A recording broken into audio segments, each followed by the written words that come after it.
Philip II of Macedon, husband of Olympias, father of Alexander the Great, was the architect of the world's first nation-state. During his reign, he rose from barbaric obscurity to preeminence in the Greek world. Athenians feared and hated him, yet they eventually came under his domination. He was the only obstacle that stood between imperialistic Persia and the Greek mainland. Philip Olympias tells the near three-decade story of how Philip rose to power and changed the course of Western civilization. Coarse and crude, he deserved the title of Macedonian barbarian. Yet this intelligent, courageous, and sexually outrageous conqueror predominated. His third wife, the beautiful and vindictive Olympias, became his only unconquerable enemy. Here too are some of history's greatest figures. Alexander is born and comes of age. Philip's antagonist, Demosthenes, devotes his life to halting the demise of Athenian democracy. The not yet great philosopher Aristotle becomes Alexander's tutor and attempts to bring civilization to the Macedonian royal family.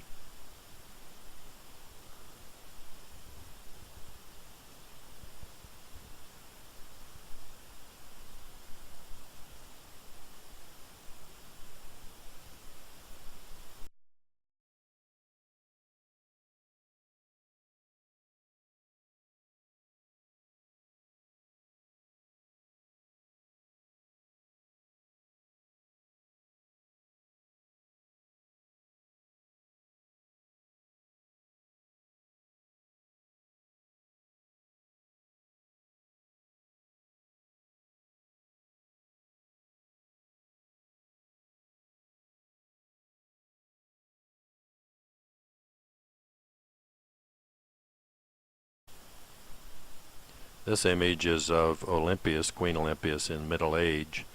It's from a small piece of ivory carving.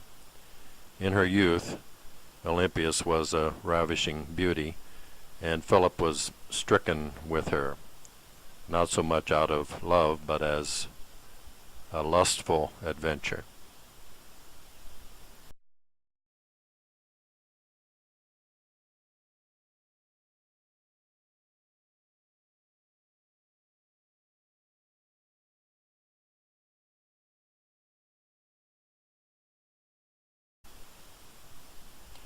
Alexander the King is the second novel of historical fiction that I have written. It's the sequel to Philip and Olympias, a novel of ancient Macedon. After Alexander's father, King Philip, is assassinated, Alexander becomes king of Macedon and a troubled empire. He must first solidify his Greek base and get control of his impetuous and beautiful mother, Olympias. Young Alexander then begins one of the greatest epic journeys of military conquest in the history of Western civilization. His campaign takes him to the mighty Persian Empire, where he encounters great King Darius. Egypt is brought under his dominion, and he is crowned pharaoh. In battle after battle, he is victorious. Years later, India becomes his most distant target. However, Alexander's greatest enemy is himself. He is haunted by his father's death and his personal spiritual lineage. Uncut red wine, consumed in monumental drinking bouts, eventually alters his youthful appearance and his character. Alexander's lifetime companion and lover, Hephaestion, is devoted to his friend, yet is vexed by the king's occasional sexual political liaisons with women. I conducted research in many of the historical sites depicted in this novel. These sites include the modern-day countries of Italy, Greece, Macedonia, Turkey, Israel, and Egypt.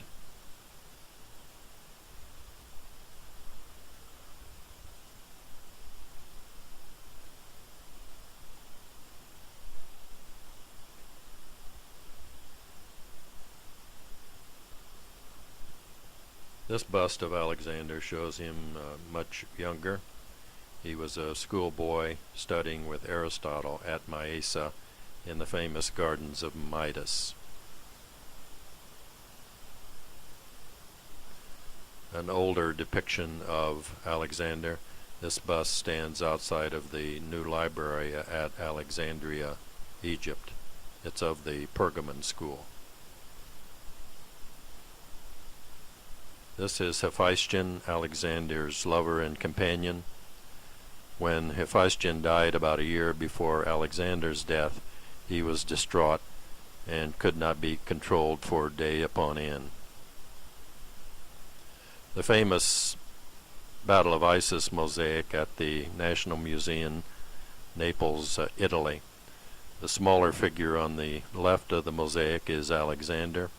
The much taller man to the right is Great King Darius of Persia. It's at a climactic moment in the battle, and the fear on Darius's face is palpable. A chart showing Alexander's conquests from the crossing into Asia, the middle campaign, and nearing the end of both the campaign and of Alexander's life.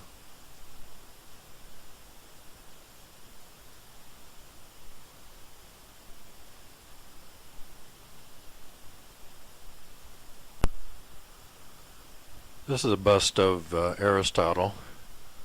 He was Alexander's teacher, and he also taught the other pages, including Ptolemy and Hephaestion, in the gardens of Midas in northern Macedonia.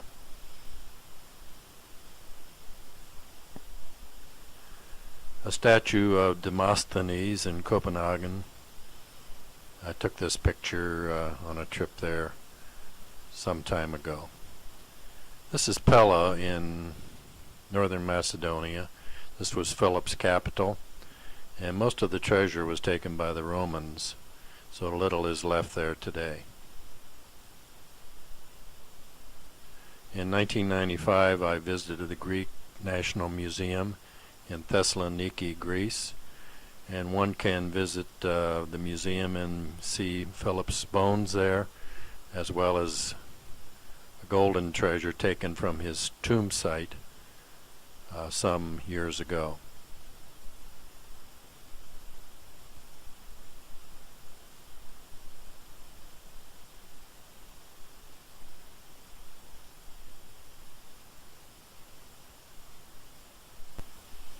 In Alexandria, Egypt, is the new Alexandria Library, and outside the library stands a very tall and impressive monumental sculpture of Ptolemy I.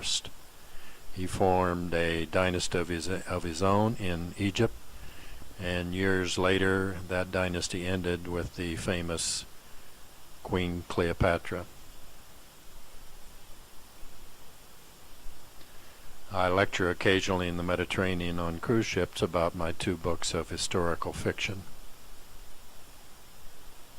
Thanks for looking at my pictures.